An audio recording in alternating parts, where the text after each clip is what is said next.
Welcome into K-State Online. I am Mason Voth. That is Drew Galloway. And as I promised everybody, we're talking football today because basketball's stressful, not very fun. So don't pay attention to anything that's going on there. We fortunately made it about 24 hours without any kind of breaking news or significant movement. Although I would say, if you're thinking, oh, okay, things are maybe calming down, they're not. Head over to KSO, get signed up if you're not.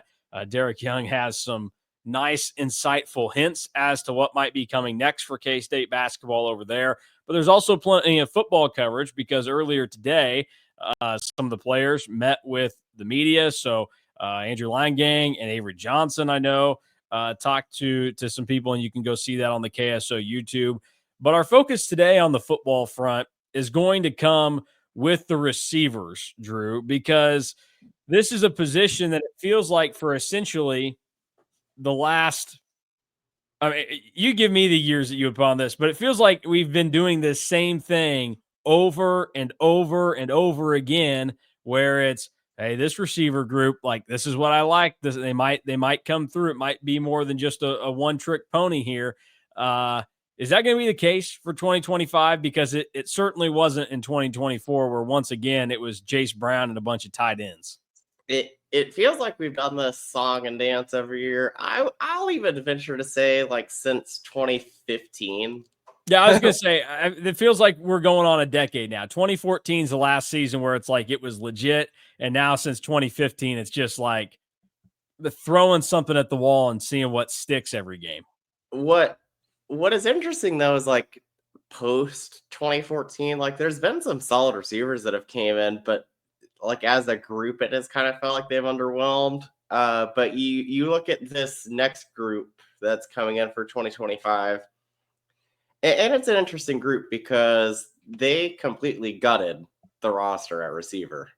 Like they brought in 3 high school receivers, a junior college receiver, with JD Dave, or 3 high school receivers, a junior college receiver, and then 3 transfers. It's like they completely gutted it.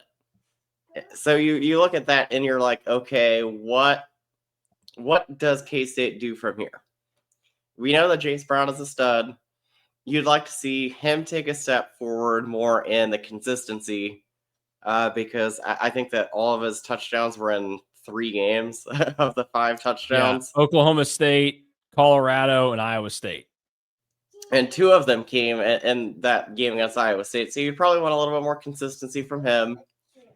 But the thing that they're not lacking, and it's really interesting to note because K-State has had some shorter receivers come in the past, like we all know. Yeah. There's a lot of height in this room now. Caleb Medford over 6 foot. Jaron Bradley is 6'5". Jerron Tibbs is 6'4". You're going to have a lot more guys that can kind of go up and get it and make a contested catch. And we've talked about this, and we talked about this when I think it was Jerron Tibbs committed. One of our favorite throws of the season from Avery Johnson was the back shoulder throw to Keegan Johnson against Houston. With these bigger guys, you would expect that K-State will be able to do that more. And I know that it's practice. I know that it's still the spring. If you look at what K-State posted yesterday, it was all Avery Johnson highlights throwing. And would you say that 90% of them were contested catches that were in that clip? Yeah, that's probably accurate.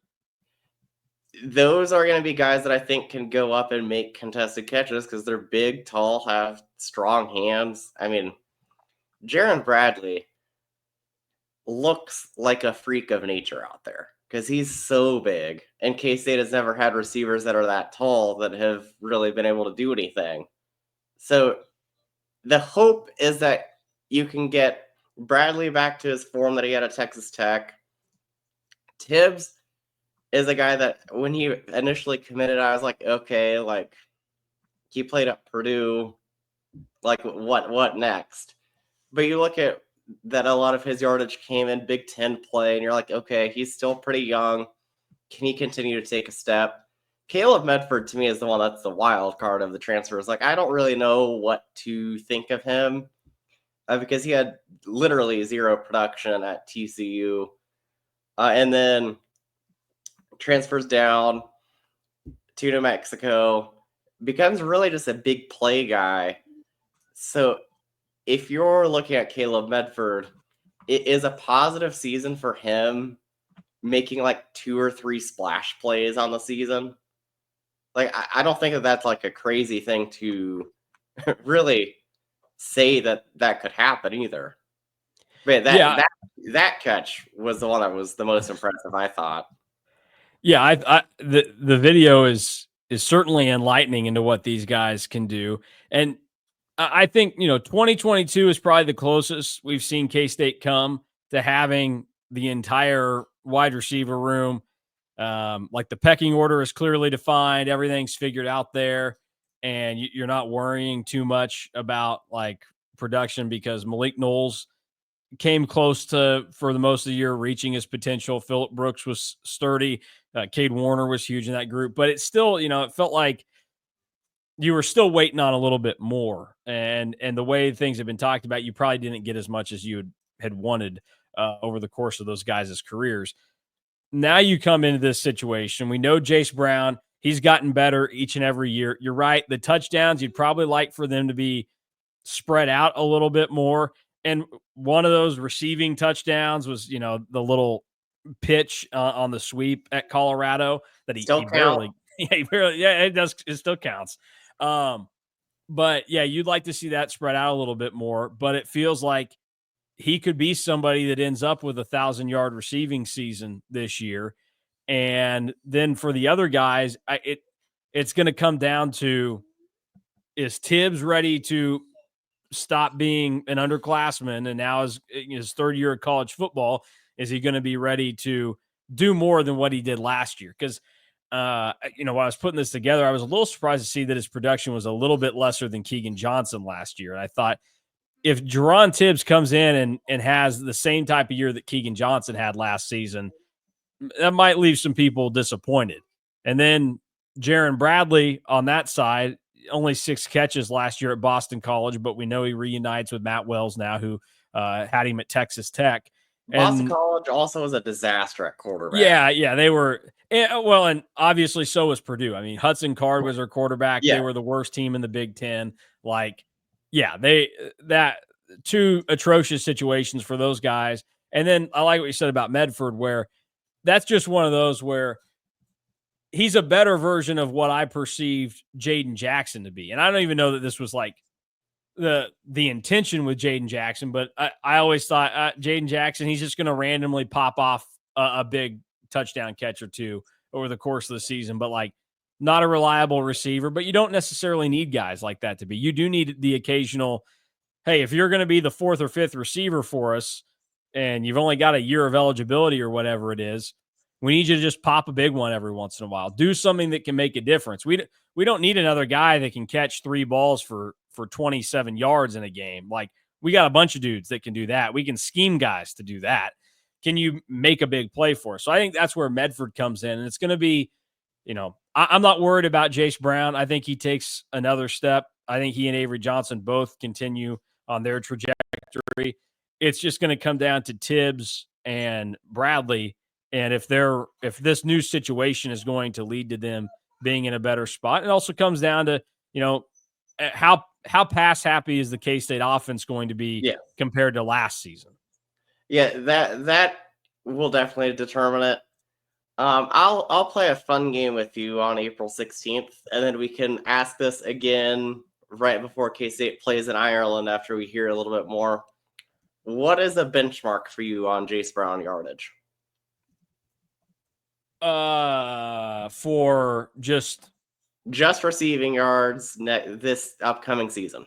For the entire season? Yes. I mean, I already threw out that I thought, 1,000, I think, should be in the realm of possibility in this scenario.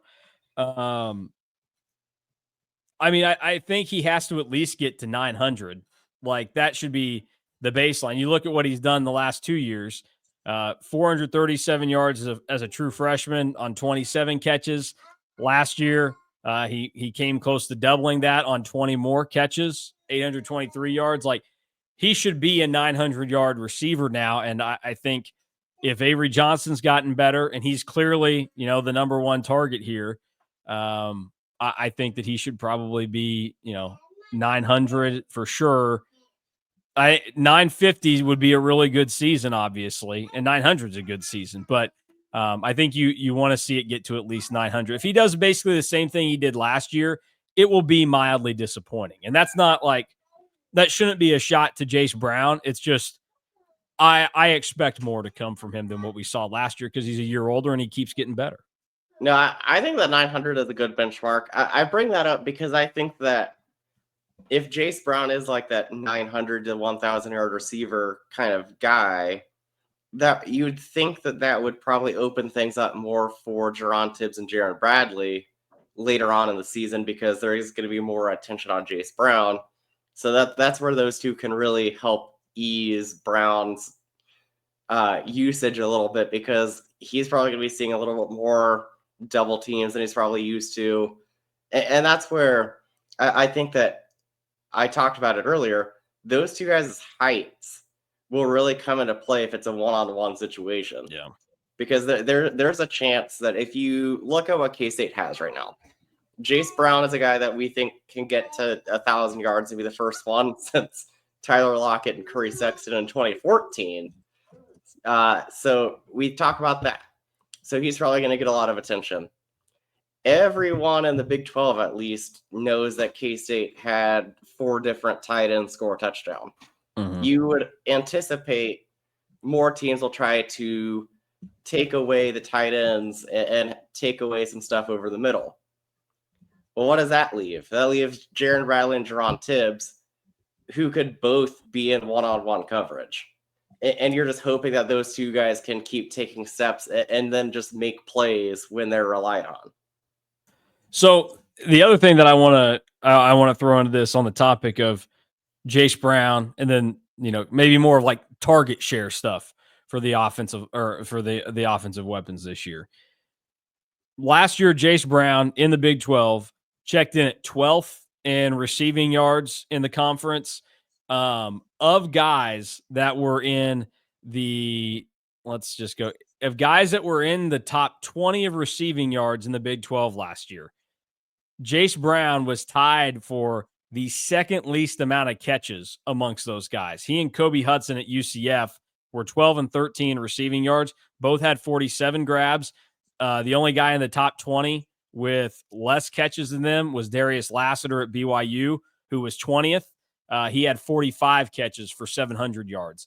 The guys above them, so the top 10 receivers in the Big 12, their catch totals last year, Tetairoa McMillan, 84 catches, Travis Hunter, 96, Jalen Knoll, 80, Jaden Higgins, 87, Jordan Tyson, 75, Jack Besh, 62, Josh Kelly, 89, LaJohntay Wester, 74, DeJon Stribling, 52, and Caleb Douglas, 60. Stribling is the closest to the number that Brown is. In this situation where we're talking about yardage totals, I think there also should be a number of catches that Jayce Brown has where, yeah, some of that's on him, but also it's just like the offense kind of needs to force feed their pigs sometimes. And you can Colorado obviously did it with Travis Hunter. He had 96 catches last year in 13 games and really, 12. He missed some time there with the injury. Like, what should the number of catches Jayce Brown has next season be? Like, what's the target number for the K-State offense? I think at a minimum, if we're talking him getting 900 or 1,000 yards, he probably needs to get 55 catches or more. And some of that, you can just scheme him up because right now, Jayce Brown has been a really good big play guy. But you can always give it to him on screens. Like we saw him get a reverse against Rutgers in the Rate Bowl, and he looked really explosive with the ball in his hands. So I think that you can get him open and just give him some stuff underneath and let him try and make a play and make a guy miss. We know Matt Wells likes a good wide receiver screen. I anticipate that Jayce Brown will get some of those. And you anticipate more of those because you would think, not just because Matt Wells likes to call them up, but Jaron Bradley and Jerron Tibbs are both pretty good blockers on the perimeter. At least they were at their old schools.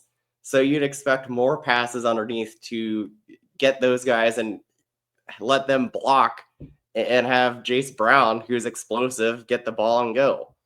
So I'd say 55 is probably like the minimum. But if he gets close to like that 60 mark, I would be kind of disappointed if he gets 60 catches and not 1,000 yards. Yeah. Yeah, that's fair. I mean, I don't know the quick math on that. I can do it real quick here. That'd be like a little, that's over 16 and a half yards a catch, which would be right around the number that Jace Brown's been his career. He was his freshman year 16.2, last year he was 17.5. And as we know, the touchdowns were all big ones essentially. Because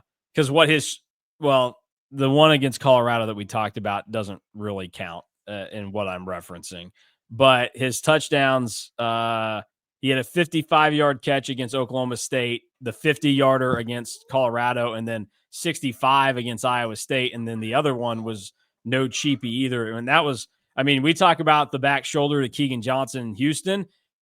That probably Avery Johnson's second or third best throw of the year, because Jace Brown at Colorado would have to be in there. But the first touchdown he threw in Ames, I would probably put up there, because that was good work by him.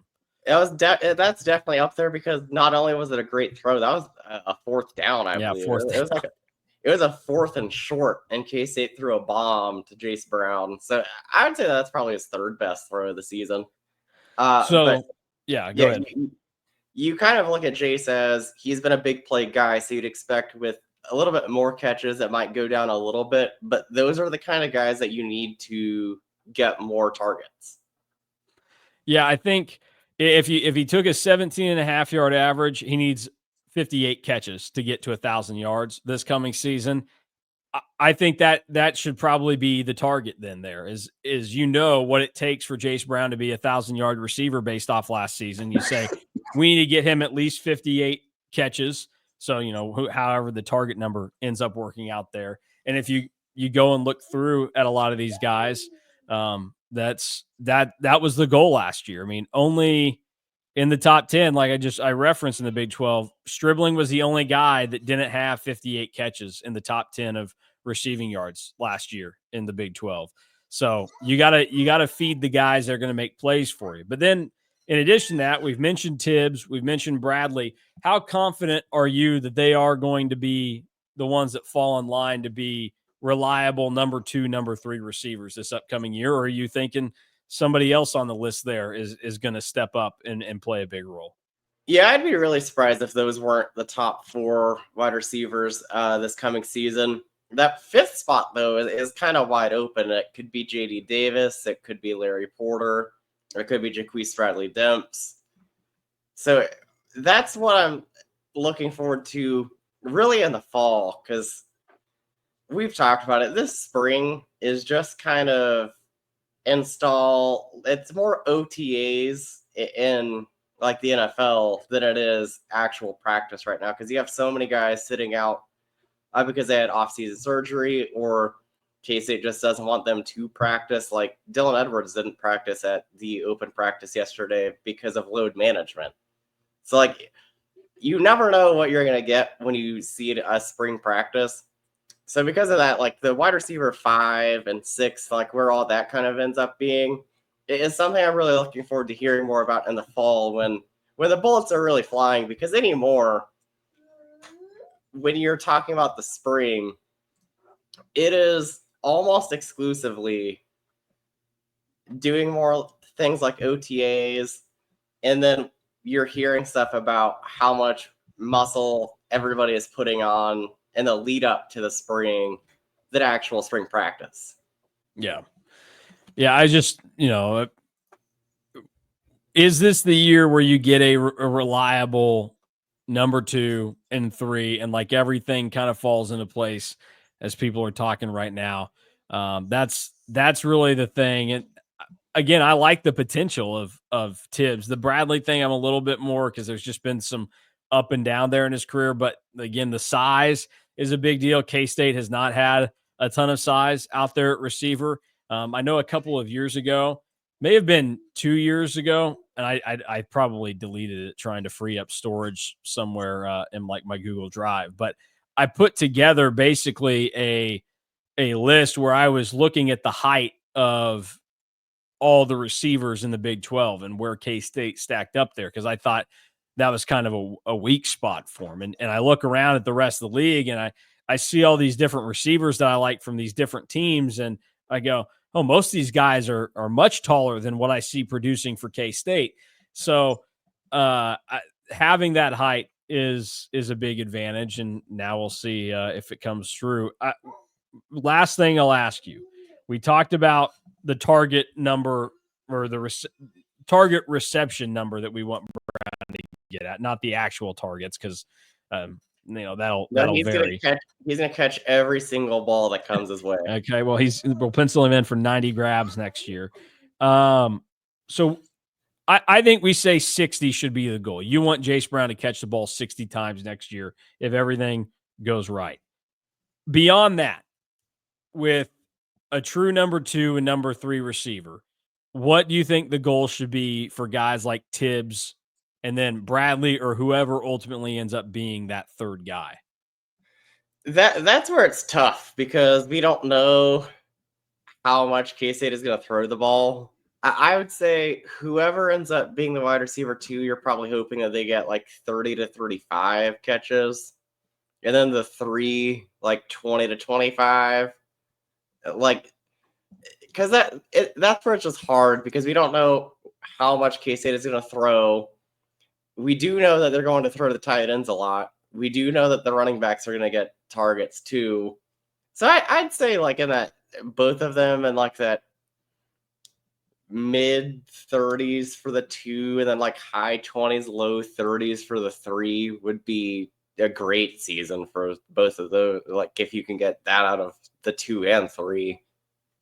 Last year, K-State on their passing versus rushing splits, they ended up being right over 45% of the time they were throwing the football. Now that's plays that actually resulted in throws, which I think is important here, given that, we're talking about guys catching the ball. If it's supposed to be a pass, but Avery Johnson runs, well, then Jace Brown's not catching the ball on that play. Based on how this offense shapes up, because DJ Giddens is not on the roster anymore, and you're going to have, guys that are a little bit more of a finesse type running back in Dylan Edwards and Joe Jackson, and knowing Matt Wells has made the comment before, you want to throw to score and run to win and all this other stuff. Do you think K-State is more of a true 50-50 this year? Or is it still going to be probably that 55 run, 45 pass? I think it's probably going to be pretty close to 50-50. The other thing that I've kind of noticed in watching some of the open practice videos, it also appears that K-State's going under center a little bit more. So that'll be something to really kind of figure out, because I think that's something that could really open up the passing game just as a whole, because you go under center. Avery Johnson was really, really good in play action last year. You have a good big play receiver. You have 2 big body receivers. You have tight ends. You can even sneak a running back out to play action. So I think that 50-50 and even going under center more makes a lot more sense for what this team can do. Yeah, I agree. It's going to be fascinating to see how it breaks out, because we just won't know like how different will the pace, the play calling be for Matt Wells. I don't think it's going to be a drastic change, but I think there will be noticeable differences, and we're just not going to know, I guess, where to pencil things in numbers wise. But I think there are some things to keep in mind and like to target for these players. And you're hoping that this is the year that the reset with wide receivers actually pays off and somebody steps up like we thought. Keegan Johnson essentially was brought in to be kind of that guy, and it never really panned out that way. He was fine, but this is the thing that I think people forget sometimes, is that just because somebody comes in and they're okay doesn't mean that they did what they were supposed to do. Like I do stuff around the house all the time. My wife's going to get home. I'm going to tell her I unloaded the dishwasher. She's like, okay, that's great. But like, that's kind of bare minimum work around the house. Did I hang up the clothes? No, did not do that yesterday. Had to be told to do that. Did I take the recycling off the top step? Nope, did not do that. Had to be told to do that. Like, just because I did one thing that's good that I should do doesn't make up for the other things that I wasn't able to do because she had that expectation for me. I would compare it essentially to, not to the same extent because it was much louder, but like the Coleman Hawkins thing. There are the people that are like, well, this is what he did at Illinois. So what is he supposed to do here? Well, Coleman Hawkins and K-State, when they married last summer, the idea was not that Coleman Hawkins was going to be the same player he was at Illinois. He was going to get more opportunities to be an even more productive player than that. Now, should Coleman Hawkins be faulted for that? Absolutely not, because he put out 4 years of college basketball that said, this is the player I am. And he came to K-State, and look, he didn't live up to probably what he thought he was going to be. And yeah, you put more of that on the coaching staff because they're the ones that made that decision to give a player that had been this guy for 4 years. And maybe you shouldn't assume that a guy in his 5th year of college basketball is going to take a big leap to be that guy. But like, that's where I view the Keegan Johnson thing, where the expectations for him were greater. And part of K-State's struggles in that area were because he didn't meet what the expectations from coaches or fans or probably even himself when he got to K-State ended up being. But that doesn't mean that like he's wrong for it. And certainly like Coleman Hawkins, like I don't think you fault him for the way that he played in most of these games. I think it's pretty clear he did it pretty close to what he could physically in some of them. But now that's what you're looking at this year is Jerron Tibbs, is Jaron Bradley. Are they going to be those guys that the expectation is there for them to make this bump up or make this difference, and they're actually going to hit at that? Or are they just going to be whatever and be what they've been their entire career? And if they're that, it's disappointing, but it's not their fault, I would say. And that's also where I think that it's different than even the Keegan Johnson situation, because I don't think that they're bringing Tibbs and Bradley in thinking that they need to be superstars, because I think that they have one with Jayce Brown. That probably helps. Where, like, I think it's going to be easier for Tibbs and Bradley to meet those expectations, because I think that they're just looking for guys that are solid 2s and 3s. Because last year, the passing game wasn't very consistent because, number one, Jace Brown was a little bit inconsistent, but number two, Keegan Johnson and all the other wide receivers that K-State was throwing out there, because there was a lot, just kind of struggled to get open and do anything either. So I think that if they can come in and just be steady, that's all that they really need to do right now. Yeah. All right. That'll do it for today. Our talk on the receivers and everything to look forward to there. And we'll do some more of this over the coming weeks and get everybody looking forward to football season, as that's the exciting thing going on in Manhattan right now. We'll have plenty of coverage over at KStateOnline.com in the build up to not just spring football finishing up, official visits getting ready to come, but also when everybody takes off and heads over to Ireland for the Aer Lingus College Football Classic. If you want to make sure that you're over there watching the Cats and Clones for Farmageddon this year, cats2ireland.com is your best option right now to make sure that you get your airfare, you get great experiences in Ireland outside of just going to the football game. But yeah, tickets will be included in all of that too for the game that takes place on August 23rd in the Aer Lingus College Football Classic. So go to cats2ireland.com.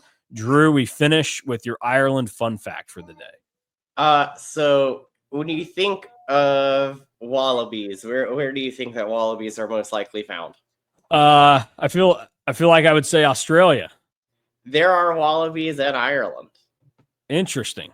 Yeah, on Lambay Island, it says that there are more than 100 wallabies that roam the island there, and it's off the Dublin coast, and it has a whole colony of wallabies. There's 100 there, and they just got to do their own thing. I didn't know that wallabies were in a thing anywhere outside of Australia. Okay.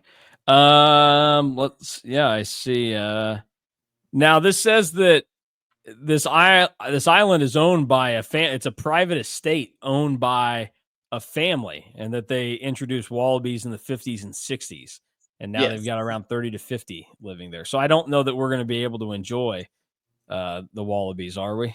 I mean, probably not, but felt like a good fun fact because I was like, oh, we're on the wildlife train. Yeah, take your binoculars and maybe you can look across the water and see the island there. Yeah, what I read here is that I don't think I've ever seen a wallaby in real life. No, I didn't realize that it basically is like a shorter and stubbier kangaroo is what it kind of resembles.